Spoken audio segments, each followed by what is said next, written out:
హామీల వల్ల కూడా చాలామంది అట్రాక్ట్ అయ్యారు. మరి మొత్తం మంది అట్రాక్ట్ అయితే మేము కూడా 3 ఓడిపోవాలి కదా, మేము కూడా 3 గెలిచినాం కదా. సో కొన్ని ప్రాంతాలలో ప్రజలు వారి కాంగ్రెస్ పార్టీ యొక్క అన్ని హామీలు అవి ఇస్తాయా వస్తాయా అని భావన ఉండి ఓట్లు వేయడం జరిగింది. కానీ ఇప్పుడు తెలిసింది, ఒక 1 మంత్ లోపే తెలిసిపోయింది.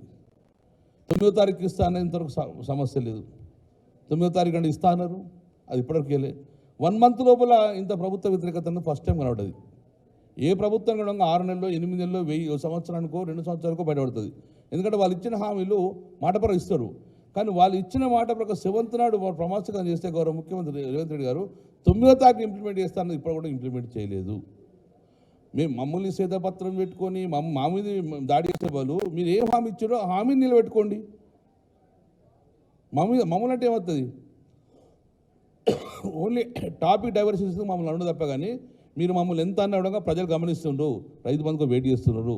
కాబట్టి మీరు ఏదైతే హామీలు ఇచ్చారో ఆ హామీలు నిలబెట్టుకోమని చెప్పడం జరుగుతుంది. Thank you very much.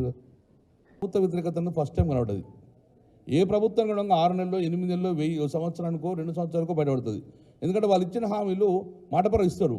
కానీ వాళ్ళు ఇచ్చిన మాట ప్రకారం 7th నాడు ప్రమాణస్వీకారం చేస్తే గౌరవ ముఖ్యమంత్రి రేవంత్ రెడ్డి గారు 9వ తారీఖు ఇంప్లిమెంట్ చేస్తానని ఇప్పుడు కూడా ఇంప్లిమెంట్ చేయలేదు. మేము మమ్మల్ని శ్వేతపత్రం పెట్టుకొని మా మీద దాడి చేసే వాళ్ళు మీరు ఏం హామీ ఇచ్చారో ఆ హామీని నిలబెట్టుకోండి. మమ్మల్ని అంటే ఏమవుతుంది, ఓన్లీ టాపిక్ డైవర్సిటీ మమ్మల్ని అనడం తప్ప కానీ మీరు మమ్మల్ని ఎంత అన్నగా ప్రజలు గమనిస్తుండ్రు, రైతు బంధుకు వెయిట్ చేస్తున్నారు. కాబట్టి మీరు ఏదైతే హామీలు ఇచ్చారో ఆ హామీలు నిలబెట్టుకోమని చెప్పడం జరుగుతుంది.